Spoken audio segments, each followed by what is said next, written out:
अब जो next topic है बेटा that is applications of Kohlrausch's law. तो जब हमने ग्राफ्स प्लॉट किए थे ना lambda m against under root of C, in case of strong electrolytes you will get a straight line, और लैम्डा एम इंफिनिटी आप कैलकुलेट कर सकते हो by extrapolation. And in case of weak electrolytes जब आप लैम्डा एम को plot करोगे against under root of C, you will get a graph like rectangular hyperbola. तो उस वक्त हमने ये बोला था lambda M infinity can not be calculated graphically, यानी उसमें हम नहीं कर सकते extrapolation in case of which electrolytes, in case of weak electrolytes. इसीलिए बेटा हमने बोला था कि एक लॉ आया था which is called as Kohlrausch's law. तो कोराचेस लॉ की जो पहली एप्लीकेशन है, number first, use it to calculate lambda m infinity for weak electrolytis, for weak electrolytis। क्योंकि जो कोराचेस लॉ है, Kohlrausch's law is applicable for both strong electrolytes as well as weak electrolytes. Strong electrolytes का तो lambda हम infinity हम calculate कर सकते हैं बाय एक्सट्रापोलेशन, लेकिन वीक इलेक्ट्रोलाइटिस का हम कैलकुलेट कर सकते हैं कहां से बेटा, कोराचेस लॉ से।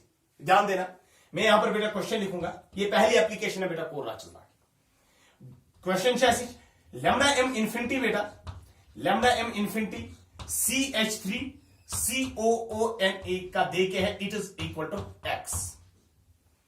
दूसरा बेटा लैम्डा एम इंफिनिटी बेटा HCl का देके it is equal to Y, and lambda M infinity बेटा NaCl का देके it is equal to Z।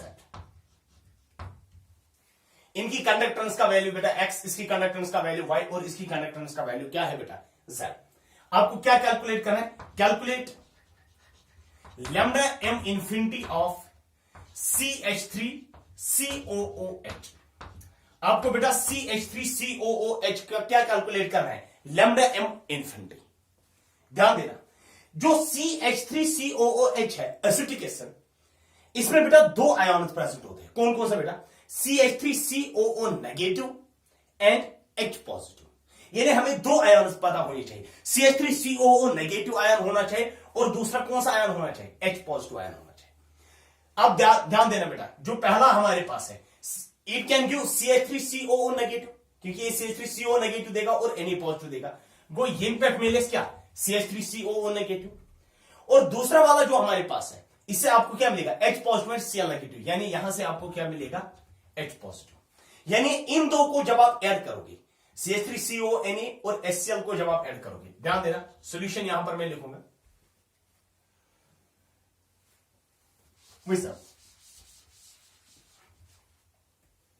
Solution.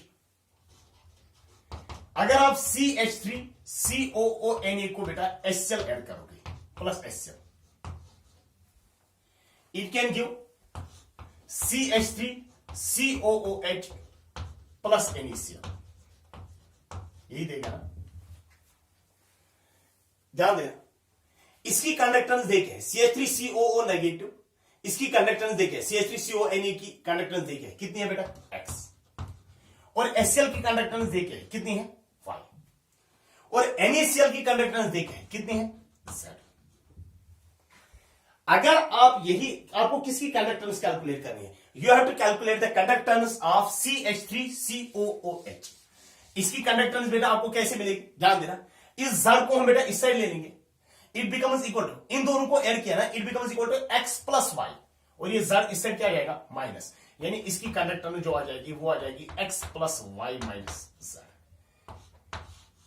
इसकी कंडक्टेंस कितनी होगी बेटा, CH3COH की कंडक्टेंस क्या होगी, X plus Y minus Z। ध्यान देना, वहां पर ही मैं बेटा और एक क्वेश्चन लिखूंगा, आप लिख लेना बेटा क्वेश्चन।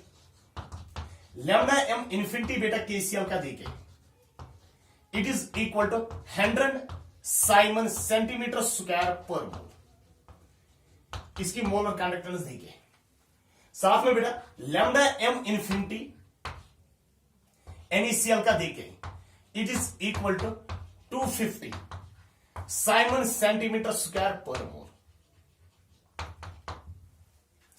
और लैम्डा एम इन्फिनिटी बेटा KNO3 का दे के it is equal to 150 siemens centimetre square per mole.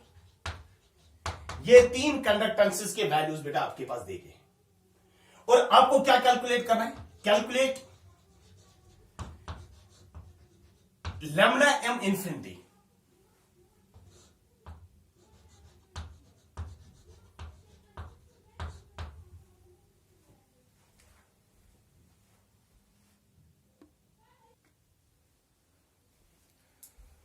तो बेटा आपको लैम्डा एम इन्फिनिटी किसके लिए कैलकुलेट करना है, NaNO3। यानी आपके पास 2 आयन्स होने चाहिए, एक तो आपके पास होना चाहिए Na पॉजिटिव आयन और दूसरा होना चाहिए NO3 नेगेटिव आयन, क्योंकि NaNO3 जब स्प्लिट हो जाएगा ना it will give Na positive and NO3। ध्यान देना बेटा, जो यहां से आपको मिलेगा कौन सा आयन, Na पॉजिटिव आयन, और KNO3 से आपको मिलेगा कौन सा आयन, NO3 नेगेटिव आयन। यानी आपको बेटा सेकंड और थर्ड को क्या करना है, ऐड। यहां पे ऐड, तो सॉल्यूशन में क्या लिखूंगा मैं बेटा, यहां पर NaCl plus KNO3 it will give, आपको क्या मिलेगा बेटा, you will gate NaNO3 plus और साथ में आपको क्या मिलेगा, KCl प्लस KCl।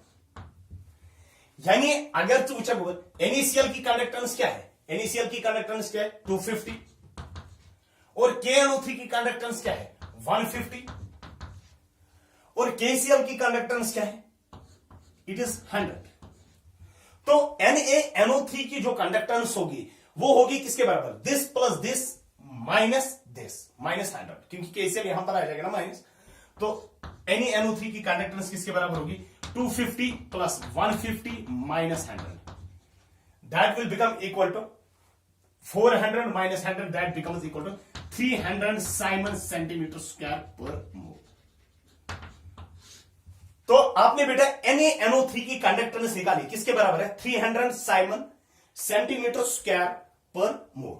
सिंपली बेटा आपने इन दोनों को ऐड किया और ये वाला क्या किया, सब्ट्रैक्ट किया।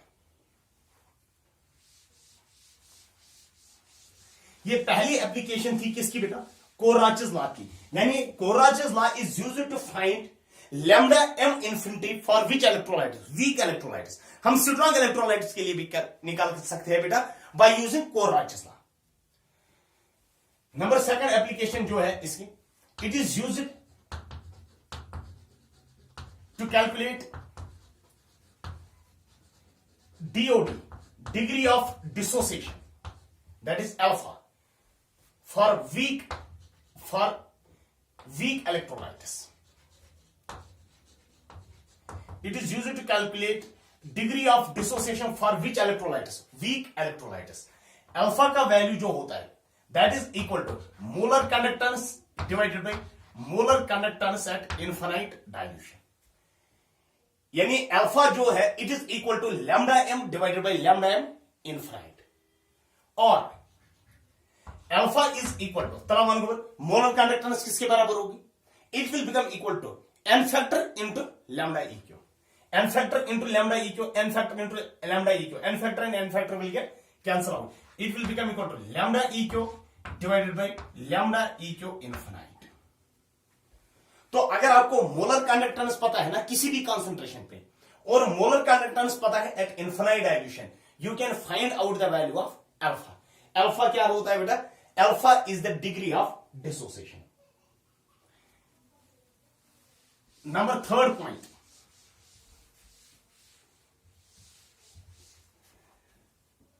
नंबर थर्ड एप्लीकेशन बेटा कोराचेस law, it is used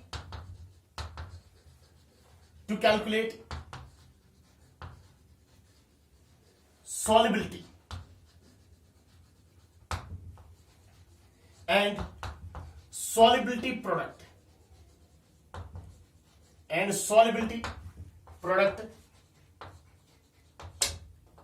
of sparingly soluble salts, sparingly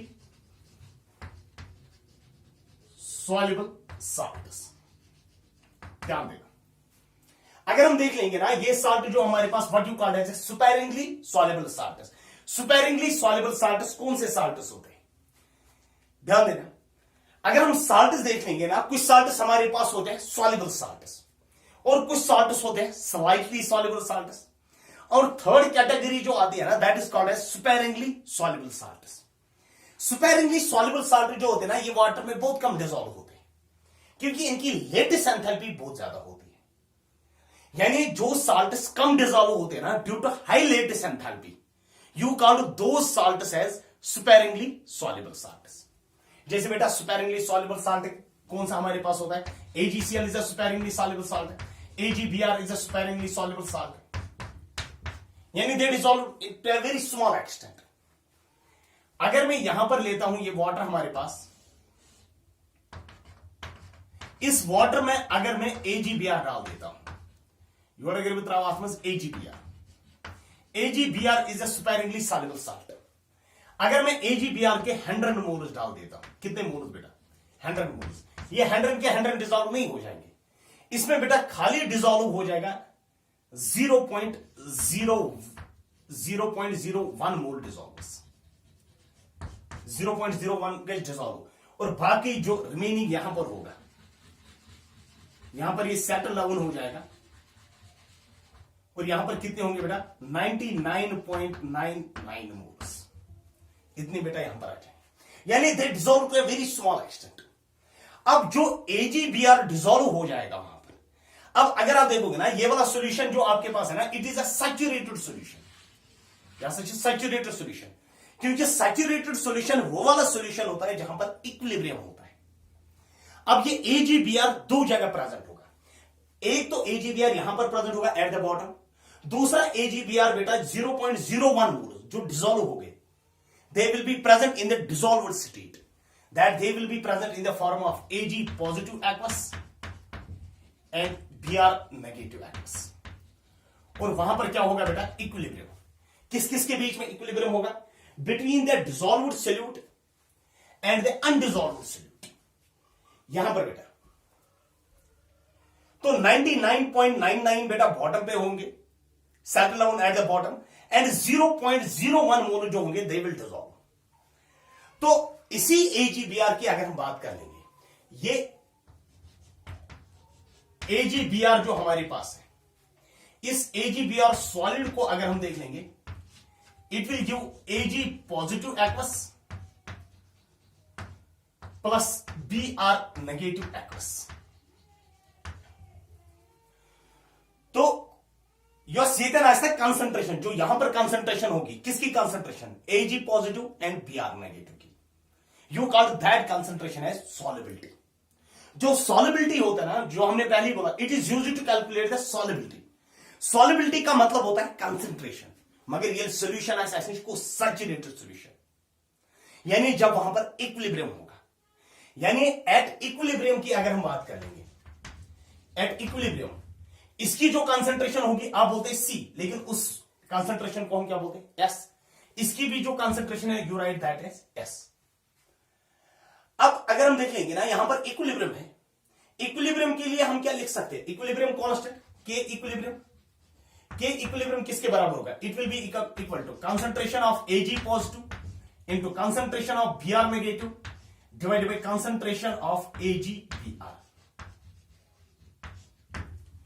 चूंकि AgBr आपने इनिशियली कितने लिए थे 100 मोल्स, डिसॉल्व कितने हुए 0.01, रिमेनिंग कितना है 99.99, यानी AgBr की कंसंट्रेशन बेटा ऑलमोस्ट कांस्टेंट है, ये कांस्टेंट तलावन ये दिन चला कि इक्विलिब्रियम कांस्टेंट, इस कांस्टेंट को बेटा इस कांस्टेंट से मल्टीप्लाई करेंगे, it will give equal to constant multiply by constant, that is called as KSP, यानी you call this KSP as solubility product, solubility product. KSP किसके बराबर होगा, कंसंट्रेशन ऑफ Ag पॉजिटिव वो किसके बराबर है S, Br negative S into S, that will become S square और M molarity का स्क्वायर, क्योंकि जो सॉल्युबिलिटी होती है ना ये भी कंसंट्रेशन ही होती है, यानी मोलैरिटी ही होती है, मगर सॉल्युबिलिटी टर्म हम यूज करते हैं किस सॉल्यूशन के लिए, सैचुरेटेड सॉल्यूशन के लिए। अब ये वाला सॉल्यूशन जो हमारे पास है it is a saturated solution, लेकिन इस सैचुरेटेड सॉल्यूशन की कंसंट्रेशन क्या है, बहुत कम कंसंट्रेशन है, बिकॉज 0.01 मोल्स आर डिसॉल्व. ये कंसंट्रेशन ऐसा वारिया कम. You can treat this solution as infinitely dilute solution. ये solution treat करते हैं infinitely dilute solution, क्योंकि इसमें concentration almost tends towards 0. क्योंकि number of moles बेटा कितना almost है, that is equal to 0.01. बहुत कम concentration. You can treat this solution as infinitely dilute solution. यानी अगर आप इस solution की conductance देखोगे, lambda m infinity of AgBr, that is equal to K into 1000 divided by molarity. Molarity की जगह आप क्या लिखोगे, S. यानी अगर आपको लैम्डा एम इन्फिनिटी पता है AgBr का, कंडक्टिविटी भी पता है, यू कैन गेट सॉलिबिलिटी. अगर सॉलिबिलिटी में लोगे ये इक्वेशन से, अगर आपको ये वाला भी वैल्यू पता है, ये वाला भी वैल्यू पता है, यू कैन कैलकुलेट सॉलिबिलिटी. अगर आपको सॉलिबिलिटी पता है, you can calculate S square, you can get solubility product. यानी कोलराजेस लॉ से आप बेटा कैलकुलेट कर सकते हो. यानी अगर आप lambda M infinity Ag positive का भी देखे हैं और Br नेगेटिव का भी देखे, तो इसका मतलब हुआ कि आप AgBr का कैलकुलेट कर सकते हो. कंडक्टिविटी अगर पता है, you can calculate solubility. Once you know the solubility, you can calculate the solubility product. जैसा है कैलकुलेट करें क्या, solubility product, by using this equation KSP is equal to S square.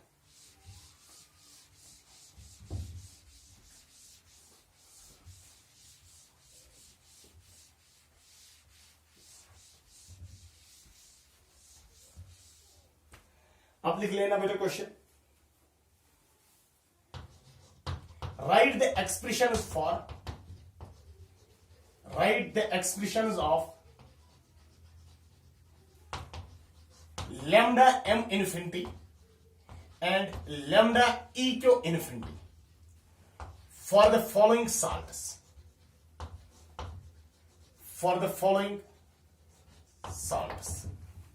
पहला जो है दैट इज NaCl. NaCl के लिए अगर आपको लिखना होगा, you can write it as lambda M infinity. Lambda M infinity किसका बेटा, NaCl का. वो किसके बराबर होगा, the molar conductance of an electrolyte is equal to the sum of its constituents. यानी lambda M infinity of Na positive plus lambda M infinity of Cl negative. यही calculate करोगे, क्योंकि मोलर कंडक्टेंस और इक्विवेलेंट कंडक्टेंस के बीच में कौन सा रिलेशन है, lambda m is equal to n factor into lambda E Q. That is n factor into lambda E Q of NaCl is equal to lambda M infinity of Na positive plus lambda M infinity of Cl negative. n factor कितना होता है NaCl का, it is equal to NaCl का n factor क्या होता है 1, because it is a salt. तो ये तक n फैक्टर 1 तेरा 1 तक ऊपर लैम्डा ई क्यू इन्फिनिटी जो होगा NaCl का, वो किसके बराबर होगा, it will become equal to lambda M infinity of NaCl Na positive plus lambda M infinity of Cl negative. ये पहला साल्ट हमारे पास है, जिसके लिए आपने बेटा लैम्डा एम इन्फिनिटी भी कैलकुलेट किया और लैम्डा ई क्यू इन्फिनिटी भी कैलकुलेट किया. लैम्डा ई क्यू इन्फिनिटी भी कैलकुलेट किया.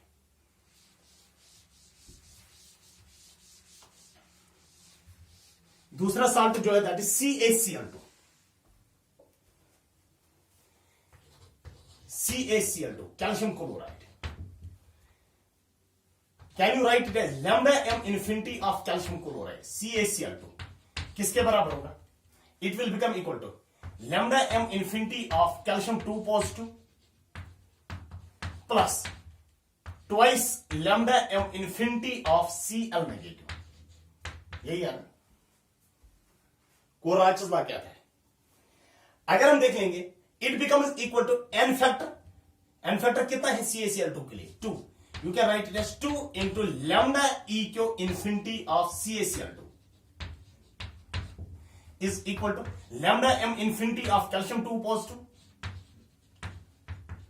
plus twice lambda m infinity of Cl negative. ये 2 बेटा इस साइड चला जाएगा तो डिवाइड में आ जाएगा। You can write it as lambda E Q infinity of calcium chloride CaCl2 is equal to 1/2 lambda m infinity of calcium 2 positive plus, क्योंकि ये 2 यहां पर भी डिवाइड में जाएगा, यहां पर भी डिवाइड है, it becomes equal to 2 and 2 will get cancel out, it becomes equal to lambda m infinity of Cl negative.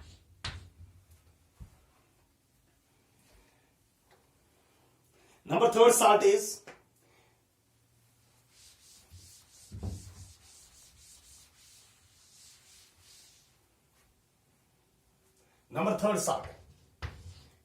Al2SO4 thrice. तो हम क्या लिखेंगे, lambda m infinity of Al2SO4 thrice किसके बराबर होगा? It will become equal to lambda m infinity of Al3 positive plus lambda m infinity of SO4 2 negative.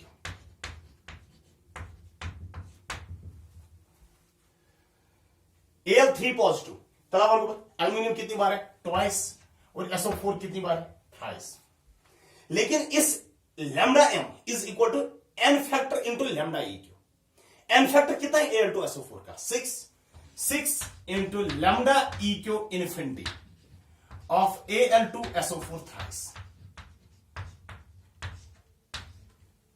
Is equal to twice lambda m infinity of Al3 positive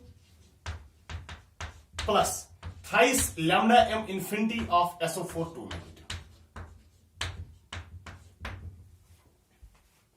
ये 6 बेटा यहां पर चला जाए because it is equal to molar conductance is equal to n factor into lambda E Q.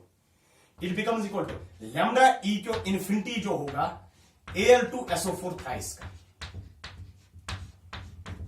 It will become equal to ये 6 यहां पर चला जाएगा 2/6 that is 1/3 lambda m infinity of Al3 positive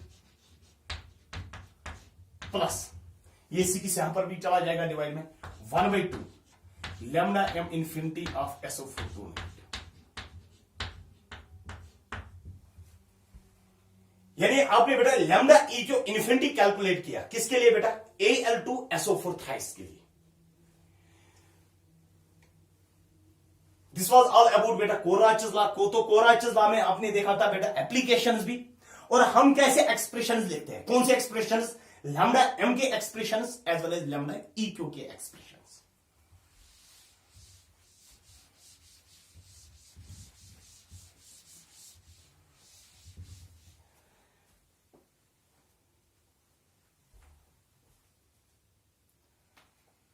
अब जो नेक्स्ट टॉपिक है that is ionic mobility.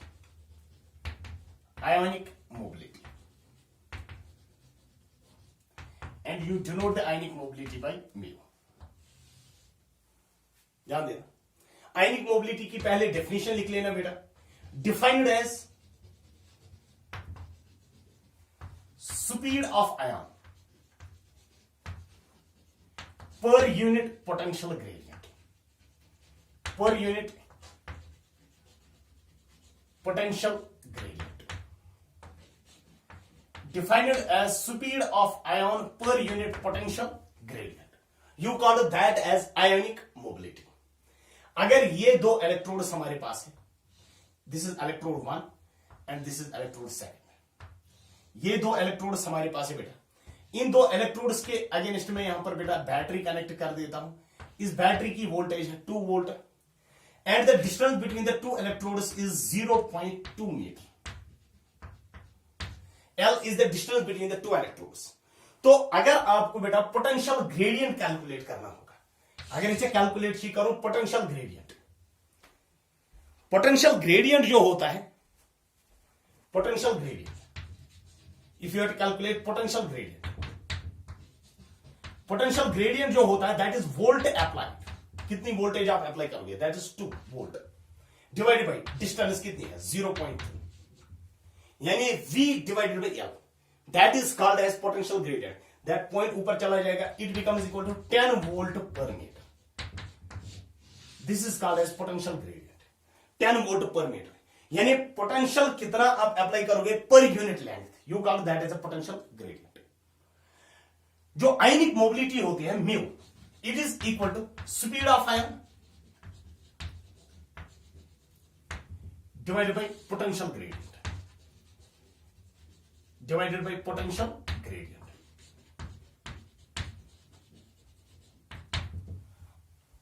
Speed of ion, इसके units क्या होंगे बेटा, स्पीड ऑफ आयन की मीटर पर सेकंड, और पोटेंशियल ग्रेडियंट के यूनिट्स क्या है, वोल्ट पर मीटर।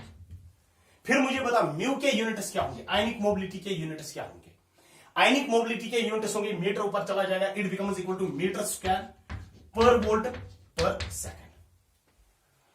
अब ध्यान देना, अगर हम सेम पोटेंशियल ग्रेडियंट अप्लाई करेंगे, can you write it as speed of ion जितनी, अगर पोटेंशियल ग्रेडियंट कांस्टेंट है, can you write it as mu is directly proportional to speed of ion. जितनी आयन की स्पीड ज्यादा होगी उतनी मोबिलिटी ज्यादा होगी। ये मोबिलिटी ऐसा आयन ज्यादा है, यानी आयन जल्दी से मूव करेगा, तो इसका मतलब हुआ कि कंडक्टेंस भी क्या होगी, कंडक्टेंस भी ज्यादा होगी।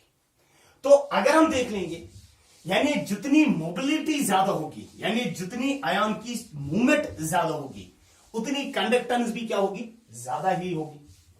जब कंडक्टेंस बेटा ज्यादा होगी तो वैसा, तो can you write it as, यानी आपने एक चीज बोल दिया कि जो लैम्डा एम होती है molar conductance, it is directly proportional to mu. यानी अगर मोबिलिटी ज्यादा है, मोलर कंडक्टेंस भी क्या होगी, ज्यादा ही होगी। लैम्डा एम जो होगा it is equal to F into mu, where F is called Faraday's constant, where F is called Faraday's constant, Faraday's constant. और एफ का वैल्यू जो होता है 1F जो होता है it is equal to 96500 coulomb per mole. इतना होता है बेटा 1 फैराडे का value, 96500 coulombs. 1 Faraday is equal to this much. अब ध्यान देना बेटा, अब जब कैटायंस की हम बात कर रहे हैं और जब हम एनायंस की बात कर रहे हैं, कैटायंस में अगर हम देखेंगे among कैटायंस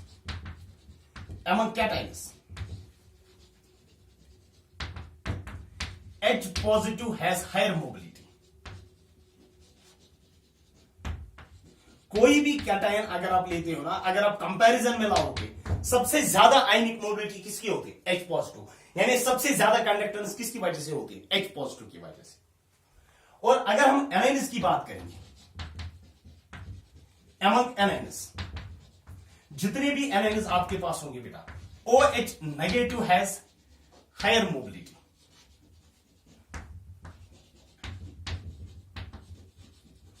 यानी अगर हम एनायंस की बात करेंगे, OH नेगेटिव की ज्यादा होती है। वहीं अगर इससे H पॉजिटिव, तो OH नेगेटिव का कंपैरिजन, H पॉजिटिव की ज्यादा होती है किससे बेटा, OH नेगेटिव। H पॉजिटिव की मोबिलिटी ज्यादा होती है किससे बेटा, OH नेगेटिव से। अब जितनी ज्यादा मोबिलिटी होती है ना, उतनी ज्यादा क्या होती है, कंडक्टेंस होती है। यहां तक ठीक है बेटा। तो इससे बेटा जो हमारा पहला पार्ट था ना, जब मैंने बोला electrochemistry is divided into 3 parts, electrolytic conductance वो कंप्लीट होता है। अब जो दूसरा इसका पार्ट है ना, दैट इज इलेक्ट्रोकेमिकल सेल्स, वो हम बेटा इंशाल्लाह नेक्स्ट लेक्चर में स्टार्ट करेंगे।